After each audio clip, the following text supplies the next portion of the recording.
All right. What if I got a disease? Everybody else will get the disease. See? All right, so first I want to start off with some thanks to this guy, Nick, who's a triple MMA champion and now he's a champion of human rights.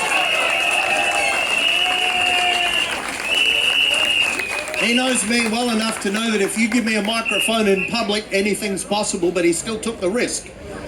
I also want to thank our independent media, Rue Rukshan, Mosh, all of the others,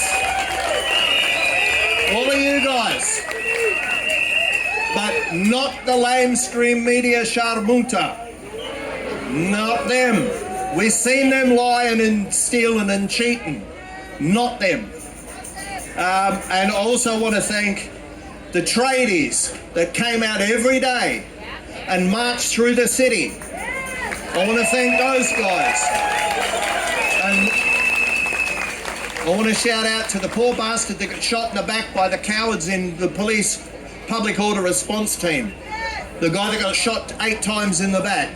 I want to shout out to him. I don't know who you are, but much respect to you. And I also want to say, I've been waiting 20 years to see you guys here. Australians in the streets for our rights, not for lockouts on alcohol, not for rights on this, for our rights. I've been waiting 20 years. Now have a look. We got Polish flags, Lebanese flags, Argentinian, Israeli, everybody's here. Just like this flag. We just celebrated and commemorated Eureka. And at Eureka there were Chinese, there were black Americans, there was a black Jamaican, I saw a Jamaican flag before, mostly Irish. Yeah, it was mostly Irish, of course. I think the microphone's dying. Is it all right? No, it's all right again, look at that. It's a magic microphone. So it's good that we're all in this together, because the people who are screwing us equally. They don't care about your race, your religion, your sex, or anything. For me, I don't care whether you're vaxxed or you're not vaxxed. You believe in it, you don't believe in it, you want it, you don't want it. It's not my business. My business is totalitarianism. And that's why I've come down here today, because you need to know stuff that's never been told to you. So I said to Nick, I'll come down and tell him. So here I am. So I want to tell you, the first thing is, in this country, we're using the Westminster system. There's 3 parts of the government. You've got the Parliament, the Judiciary, the Executive. The Executive is the lowest part. The Chief Health Officer is a member of the Executive. His directives are what's called public policy. It's the lowest part of the legal system. It's binding on the public service. It's not even binding on the cops. They're officers of the Crown. The public policy can't bind officers of the Crown. It can't bind the judiciary. So if you don't want to follow it, well, we saw in a video by Marty Fokker, the police were really smart in that one. They said, you've got to watch this guy. He could be recording you. He fucking was. And what did they say? What are we going to do? We've got to charge him to get him on bail. But what are we going to charge him with? All of the COVID stuff's being withdrawn. And it is, because it's public policy, right? So don't worry about that.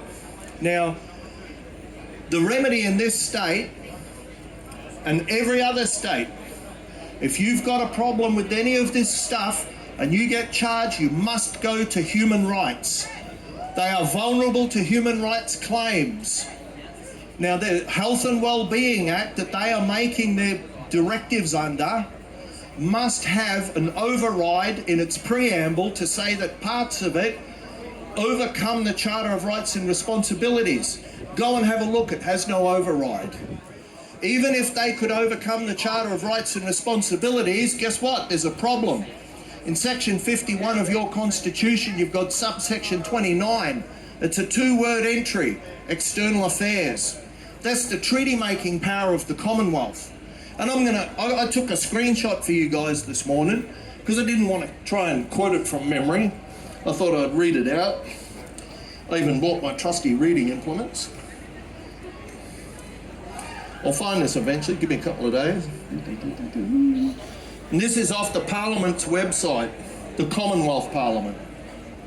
No, hang on, I'll just blow this up. So it says, and this is totally contrary to what they tell you in law school. I only spoke to a lawyer who got his practice certificate 6 months ago and he knew nothing of this. So this is on the Commonwealth Parliament website, and if you type in human rights in Australian law, you'll find it. Human rights are codified in international agreements or treaties between governments called conventions or covenants. International human rights treaties provide an agreed set of human rights standards and establish mechanisms to monitor the way that a treaty is implemented. By ratifying a treaty, a country voluntarily accepts legal obligations under international law. Obligations is an interesting word. It's an alternative of duty. A right can be exercised or not. You have discretion, but you don't on a duty. You must exercise it. So then they tell us the actual human rights treaties we have that you can exercise that they don't want you to know about, so they don't tell you. The International Covenant on Civil and Political Rights, which we'll come back to because Victoria's already been screwed with that one. The International Covenant on Economic, Social and Cultural Rights. The International Convention on the Elimination of All Forms of Racial Discrimination. Convention on the Elimination of All Forms of Discrimination Against Women. Take very, very careful notice of this one. This is your remedy. The Convention Against Torture and other cruel, inhuman or degrading treatment or punishment. There's your remedy. It's in that treaty. And the others are the Convention on the Rights of the Child, the Convention on the Rights of Persons with Disabilities. It then says,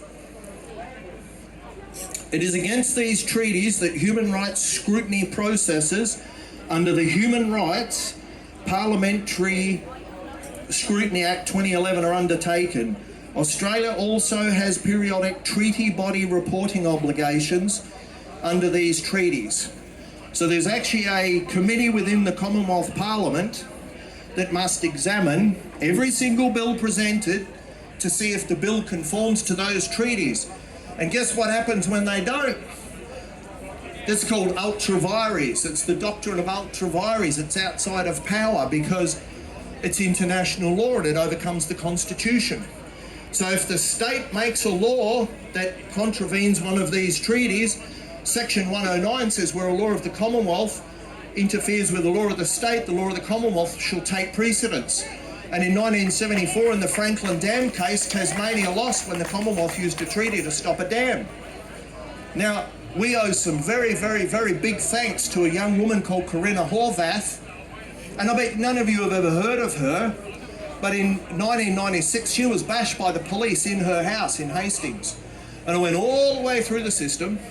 And in 2014, the Kensington and Flemington Legal Service went and retained Dyson Hall Lacey, a QC from Melbourne, and they took a claim against Australia because they're the signatory, not Victoria. They took a claim to the UN Human Rights Commission, and Australia lost. It's called Horvath versus Australia. So from then on, from 2014, they now know you can get them. So there were 4 things that Australia was ordered to do. The Victorian government had to compensate Corinna. They had to apologise in writing. They had to change the laws on how an individual could sue the police, and they had to publicise it. Guess how many of those 4 things they did? 4! So if they didn't have to do it, they wouldn't. Now I'd like to point out to you, with these mandates, it's garbage, man. So those who can do, those who can't, threaten. If they had the power to forcibly vaccinate you, they would have just amended the Health and Wellbeing Act. But they know they can't do it because of the treaty I told you. So what did they do? Subterfuge, psychological operations. I learned about PSYOPs in the army. It's a whole PSYOP. They're playing you. They're not playing me. I'm trained against that shit. So these guys can't. So they threaten you. And do you know how you defeat those people? Call their bluff. If everybody in this park right now said, nope, not doing it. It'll end tomorrow. They can't sustain it. The police are wasting their time enforcing it, and it gets written off. So if you go to the Constitution again, look in section 75. It tells you the jurisdiction of the High Court. And one of the jurisdictions in the original jurisdiction, not the appellate, is any matter arising under a treaty. And those are treaties. As soon as a state wants to play silly buggers with you, just say to them, listen, you can do that, but I might have to go to the High Court and do this. And if they don't, well, I'll just go and get the Flemington and Kensington Legal Service, and we'll see you in the Human Rights Commission. And you watch those guys back down so fast they'll make a sonic boom going down the tree.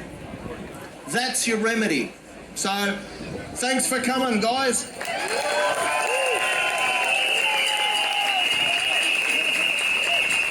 Thank you very much, Rob.